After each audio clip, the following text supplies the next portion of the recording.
Needless to say, I didn't need to rack my brain to come up with a topic for this week's video. Wow, what a time it is to be in our business. Most viewers have heard me say before, I love my job because I'm always learning something new. I'm just not sure learning about COVID-19 and its impact is what I looked forward to learning. Well, we are here, and whatever role we play in our business and our communities, we have a duty to do our part to stay healthy and not spread the virus. We must protect our fabulous healthcare system from being overrun.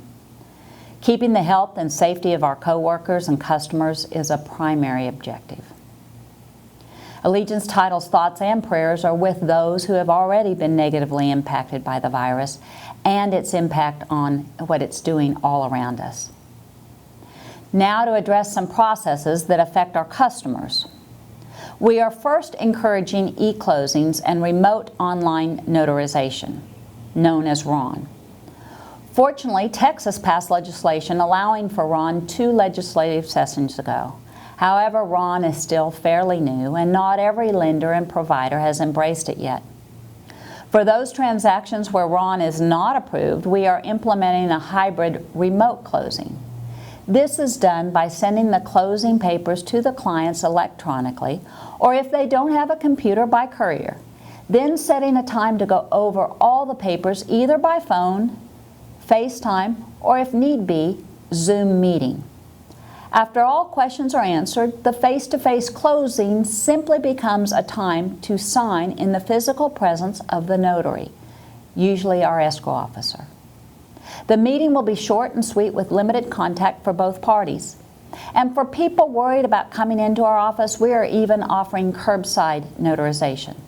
The parties can stay in their car. We can stand outside the car, watch them sign, and take their acknowledgments. For any face-to-face closing, we are asking only the signers to show up. The agents and lenders representing the clients are invited to attend by conference call.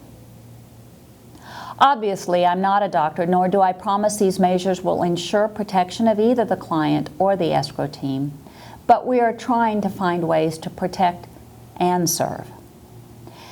Everyone at Allegiance is prepared to work remotely if needed, but as of today, we have not closed our offices.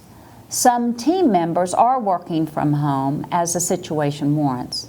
And if mandated, we will all work from home without much, if any, inconvenience to your customer. Allegiance Title will keep all of our customers informed of any changes. On another note, as you are aware, with the interest rates at unprecedented low levels, the refinances have backlogged the lenders, appraisers, and title examiners. As a result, some closing dates are going to be missed. The big question is then, what happens when a closing date is missed that would not otherwise be missed but for the onslaught of COVID-19 and its impact?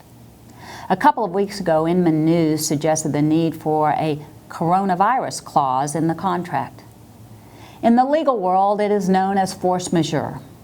This is a concept in law that excuses a party from not performing its contractual obligations that becomes impossible or impracticable due to an event or effect that the parties could not have anticipated or foreseen. The problem with this is that no force majeure clause is included in our TREC promulgated contracts. In the absence of a force majeure contract clause that clearly specifies what events those are, we are then left with the common law contract doctrine of impracticability and frustration of purpose, which rarely results in excuse of performance. Instead of relying on the common law, I've seen a proposed addendum to be added to the contract that would define what constitutes an event or force majeure more clearly, and whether an event of force majeure would excuse performance or simply delay performance. Any such clauses or addendums risk unintended consequences or misleading interpretations. For instance, one person who asked me to read the addendum that was proposed for them asked if, in her case, the seller was relocating, so he has his house under contract, but now he's lost his job because of the virus.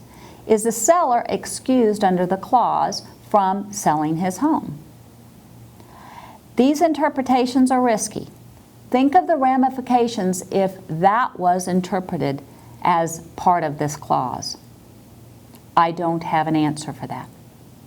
On the other hand, if the contract is automatically extended under force majeure clause with limited interpretation, what does that do to domino closings? I mean the closings that are dependent on the first closing. Every contract along the way may need the same clause. After this video, I know people will ask me what a force majeure clause should look like, and I'm not prepared to give you a blanket suggestion. This is an area that really needs to be addressed by an attorney who represents the client on a case-by-case basis. To conclude this video, I am looking forward to spring, sunshine, flowers, new babies coming, and a community that is grateful for the kindness and compassion of humankind. This too will pass, and I am grateful to know that my life isn't in the virus's hands. It is in God's hands. Stay healthy.